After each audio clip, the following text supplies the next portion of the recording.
Hi everybody. Hi Dr. Nick. Oh god.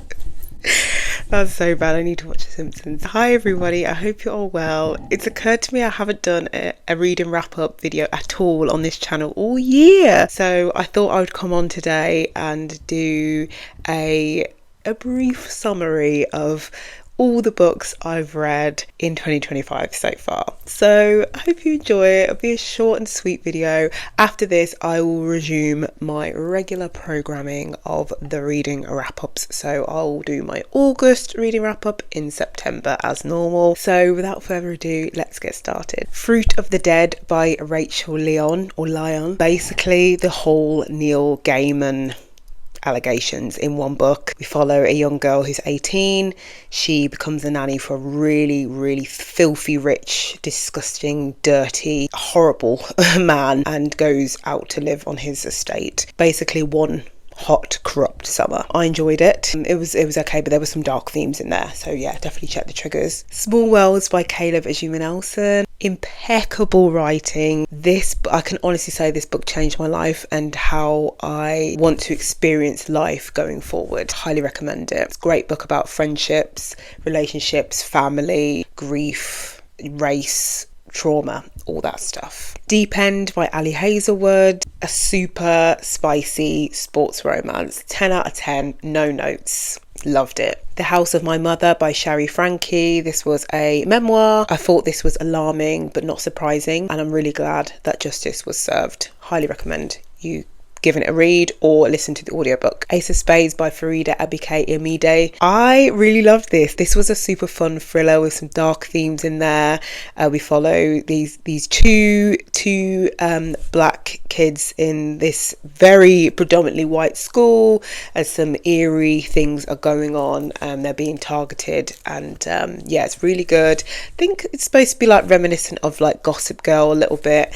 I've never watched that, but yeah, it was really good. I definitely will be reading more from this author. Don't Cry for Me by Daniel Black. Oh, I think this is definitely up there with one of the best books I've read this year. This is a must read for all, especially those with estranged relationships with their father. Brown Girls by Daphne Palasi Andriades. I can really never say that surname. I don't know why. This is a good representation of black and brown girls throughout the world, not just the US, and I felt it was very current for today's political climate. The Invisible Life of Annie Laroo by V.E. Schwab. This was my first official fantasy novel and certainly won't be my last. I really loved this book. It felt like a literary fiction book. Loved the characters. The pacing was a little bit slow, but I kind of appreciate that because the dopamine rush you got at the end by finishing the book was just great. I loved it. Definitely want to read a bit more from V. Schwab. Isaac's Song by Daniel Black. Again, goes hand in hand with Don't Cry for Me. This was a beautiful book, a deeply personal account about a young queer boy exploring his sexuality, what it means to be young, queer and black in the US, and just looking for love and appreciation and acceptance from his father. Yellowface by R.F. Kuang. This is a really good book that lifts the lid on the publishing world, and this was the second time that I read this because I read it for book club and I actually preferred reading it the second time around. So yeah, I do recommend it, even though it's a very overhyped book, but yeah, it's quite good, and I know it's different to R.F. Kuang's usual work. Yinka, Where Is Your Husband by Lizzie Damiela Blackburn. This is basically the British Nigerian version of Bridget Jones's Diary. I didn't love it, didn't hate it. Yeah, it was okay. It was all right. I don't really have much more to say. The Housemaid by Frida McFadden. Trash with a capital T. Next, Suggy Bane by Douglas Stewart. This is arguably one of the best books I've read this year. The writing, impeccable, just spine tingling, goose bumping, like amazing writing. It's very dark themes like alcoholism, poverty. This is set in the 80s, I believe, in Glasgow during like the Thatcherite era. And yeah, we follow a young little boy called Shuggy, and he's just, yeah, really just experiencing a lot of, neglect, and there's a lot of things I don't want to say too much, but yeah, it's a beautiful book, and I kind of wish I could read it for the first time all over again. My Year of Rest and Relaxation by Atasha Moshfegh. She just wanted some damn sleep. That's all I've got to say. No Ordinary Love by Maya Ariel. This is her second novel. I can't remember what her first one was, but I'll put it on the screen. This wasn't as good as her first one. I really enjoyed that one, but still, again, it's set in the same classic Hollywood, LA, bougie backdrop, which I really enjoy. I loved the chemistry of the couple. I can't remember their name. Just thought the plot was nice, and yeah, I enjoyed it. It was really good. Sharp Scratch by Heather Darwent. Basically, wellness retreat gone wrong. This is a thriller. It was a little slow to start off with, but the pace did pick up in the end. It was okay, but it didn't really stick with me, to be honest with you. Autopsy by Christina Cook. This is a diaspora novel with good illness rep and some strong LGBTQ plus themes. I did want more from this. It didn't make me feel nostalgic and that longing for the Caribbean. It just wasn't really my favourite. The plot just didn't really go anywhere. Yeah, that's kind of it really. Convenience Store Woman by Suyaka Murata. I really liked this. This was such a fun, cute, quirky read. You could probably read this in a day. Quite like to read a bit more from this author. Beloved by Toni Morrison. Beautiful writing. My first book, which I've read from Morrison, and I don't think it will be my last. This was a very dark story. It did lose me a little bit, but I think that's just because whilst I was reading it, I kind of had my mind elsewhere, so I think I would like to try and reread it. And I had a bit of a love-hate relationship with the magical realism. But yeah, if you have read any more of Morrison, please do let me know what you think I should pick up next. I don't know if all of her books have magical realism in them. I don't really get on with that, but yeah, let me know. Magnolia Parks, The Long Way Home. This is the third book in the Magnolia Park series, and I can't believe I'm saying this, but I'm just going to say it. I ship Magnolia and BJ. I hated them at the start, but I ship them hard now. Sorry, I said it. I said it. The Husbands by Holly Gramazio. This was a super fun sci-fi romance novel about oh gosh, I can't remember the name, the main female character, but she comes home and she finds that she's married, and she keeps finding these husbands that keep coming out of her attic, her loft, and she doesn't know where they're coming from. It's kind of like a alternate reality loop kind of book. Yeah, I really recommend it. It was fun, and I actually really enjoyed it. That would also be a book which I would love to read again from scratch. Sweet Videlia by Lisa Sandlin. I'm not going to lie to you, I didn't see the point in this book. It wasn't my favourite, to be honest. I did like the ending. The ending was satisfactory. That's all I can say. The Feminine Art of Revenge by Celine St. Clair. Basically, unhinged woman has an affair and seeks revenge. I had high expectations for this because I loved Sugar Baby so much, which was Celine's first novel, but this wasn't my favourite. Would I recommend it?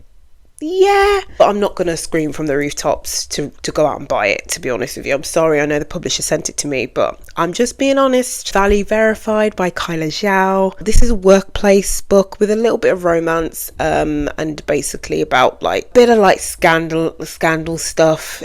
It was alright, a bit forgettable, if I'm honest with you. Yeah, it was okay. It was alright.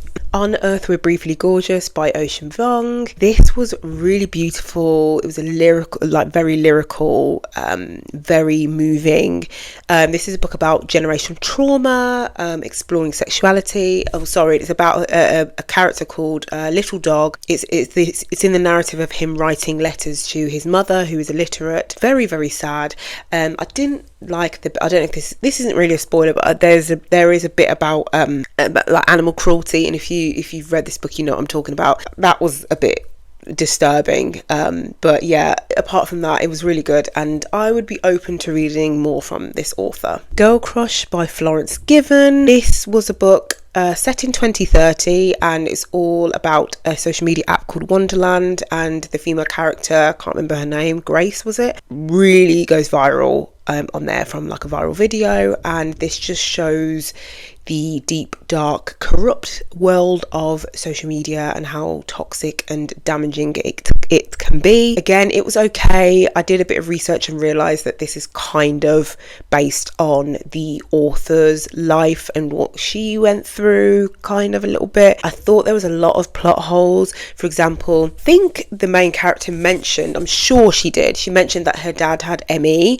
and then nothing really was said about that, which I was a bit annoyed about. It's like, why would you mention that? You've obviously mentioned that for a reason, but not touch on it again. So yeah, just things like that. And there was just other plot holes and inconsistencies, and I really didn't like the ending, to be honest. Daisy hates The Great Undoing. This was decent. It was a nice quick little read for me, and I love Julian. I loved Julian from the first Daisy Hates book. Sorry, this is the 4th book in the Magnolia Park series. Yeah, I loved Julian from the first Daisy Hates book. He's like a proper geezer. And if you listen to the audiobook, I think they really captured his character and his masculinity.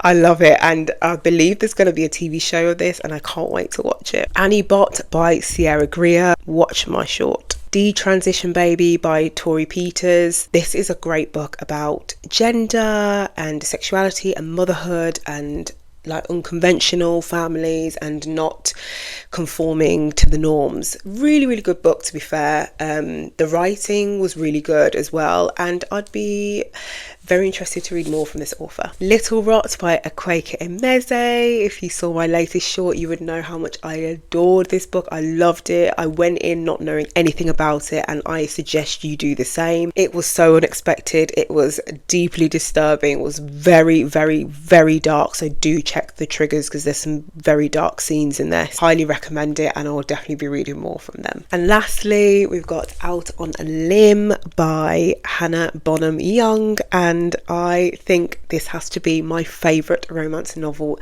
this year. This was such a wholesome, beautiful, delightful read. I loved it. I felt mushy and gooey inside when I read it, and I don't usually feel like that with romance novels.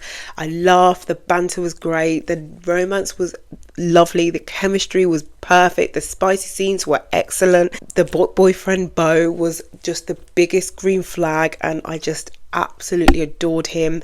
I adored him and I adored Win, and I just thought it was perfect. And yeah, I loved it so much, and I highly recommend, even if you're not into romance, I just recommend that you give it a read. I just don't think you'll be disappointed. Anyways, that is it. That's all. We've caught up now with the reader wrap up. So yeah, like I said, hopefully I will resume with the everything I read in August, even though I've included some of those in this, but I can go into a bit more detail in the proper reading wrap up in September. So yeah, I hope you guys enjoyed. I've been on a bit of a roll with creating content recently. I hope you have been enjoying it, and yeah, I just want to say thank you so much for sticking with me, especially when I had a little bit of a hiatus. I just, obviously the reasons. I didn't really fancy, turning up and showing up, and it can be quite tricky sometimes doing YouTube, especially like I'm literally talking to myself, but it doesn't feel like that. I know I'm speaking to you guys, and there's so many regular faces and names that I see now, and it's just such a lovely community, and it's literally just been the light of my life, and I've just loved every minute of doing this. I'm so grateful that I decided to upload in November 2023. Feeling very grateful for all of you, so thank you for sticking by me. I'm gonna go now, so thanks so much for watching, and I will speak to you in the next video.